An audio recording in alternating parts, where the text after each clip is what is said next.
Hey guys, welcome back to my channel Formal Learning with Deepika. I hope you all are doing great. So without wasting your time, let's start a new video on double pipe heat interchanger from the chapter heat transfer. For my previous video on liquid to liquid heat interchanger, you can check the link in the description box or you can click on the I button also. So let's talk about the double pipe heat interchanger. So as you can see that in our previous video, that is in a liquid heat interchanger, fluid जो heat करते थे वो केवल एक बार पास होता था tubes पे, है ना। और सिंगल पास वो एक तरीके से सिंगल पास इंटरचेंजर था। तो हीट जो ट्रांसफ़र होने की जो रेट थी वो कैसी थी, वो एफिशिएंट नहीं थी, उतनी ज़्यादा इफेक्टिव आपको हीट ट्रांसफ़र नहीं मिल पाता था। इसलिए डबल पाइप हीट इंटरचेंजर्स अपन पढ़ेंगे। तो ये क्या रहता है, इसमें डबल पाइप हीट इंटरचेंजर बोला है, जिसमें दो पाइप्स रहेंगे जिसमें कि आपका लिक्विड दो बार पास होगा। तो इससे जो रहेगा हीट ट्रांसफरिंग जो रेट रहेगा वो कैसा रहेगा, वो थोड़ा सा ज़्यादा होगा, जितना डिज़ायरेबल है उतना होगा।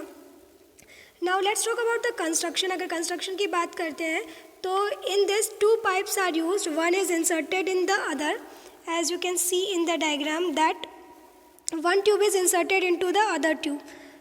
So the inside pipe or a tube is used for pumping the cold liquid, that is the inside. So it is used for inserting the cold liquid to be heated. So the outer pipe act as a jacket for the circulation of the hot liquid. So all jacketed sections are interconnected.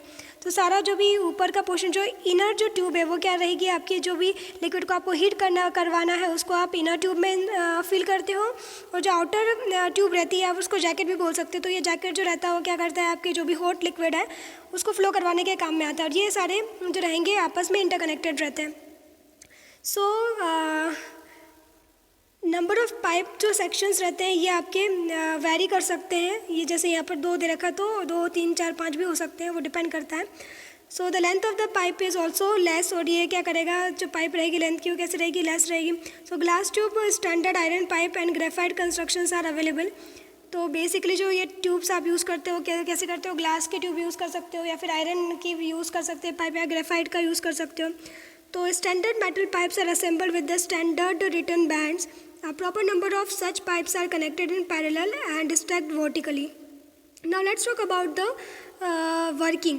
तो working की अगर बात करते हैं तो the hot fluid, working की अगर बात करेंगे तो क्या रहेगा, आपका हॉट फ्लूइड इज इंटर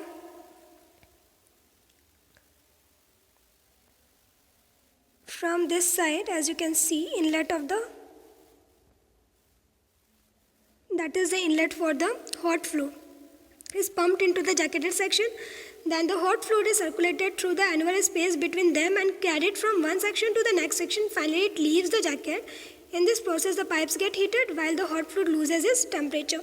तो क्या होता है कि ये जो जैकेट है आपका, इस जैकेट से आप हॉट फ्लूइड को पास कराओगे तो हॉट फ्लूइड आपका पास हो रहा है पूरा, ठीक है, पास होता है ये हॉट फ्लूइड, और फिर नेक्स्ट सेक्शन में जाता है, फिर नेक्स्ट सेक्शन में जाता है, और ऐसे करके ये आपके जो ये जैकेट है उसको लीव कर देता है। तो जब ये लीव करेगा तो क्या करेगा कि जो अपनी हीट रहती है वो आपके जो ये ट्यूब है इस ट्यूब को ट्रांसफ़र कर देगा, ठीक है। तो ये ट्यूब जो रहेगी वो हीटेड हो जाएगी। हीट होने के बाद में, उसके बाद में आप क्या करते हो, यहाँ से जो भी कोल्ड फ्लूइड है उसको इनलेट प्रोवाइड करते हो, इंसर्ट करते हो कोल्ड फ्लूइड को, जिसको आपको हीट करना है। तो यहाँ से आपका कोल्ड फ्लूइड जो रहेगा वो पास होगा, एक बार पास हुआ आपका, 2 बार पास होता है। तो ऐसे पास होता है जब ये जो मेटल वॉल्स थी या ये जो ट्यूब की वॉल्स थी वो ऑलरेडी हीटेड हो चुकी थी, तो क्या करेगी, जो ये आपका कोल्ड फ्लूइड है उसको हीट करेगी, और you can collect the hot liquid from this outlet.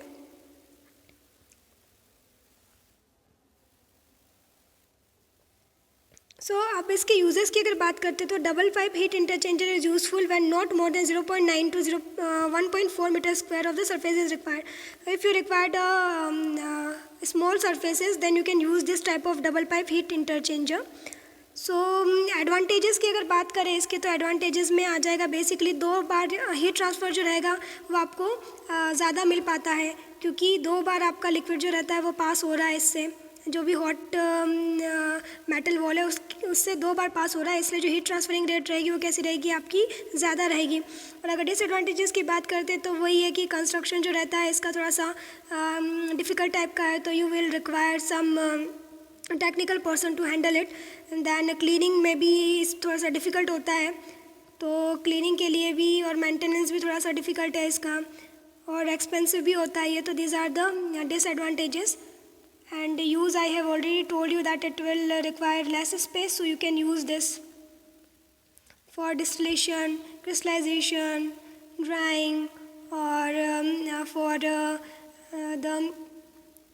sterilization purpose. You can use this. For evaporation purpose, you can use this double pipe heat interchanger. That's all for today. Thank you for watching. I hope you are liking my videos. If you like my videos, then subscribe to my channel and share my videos as much as you can with your friends and family members. Stay safe and healthy. Bye bye. Take care.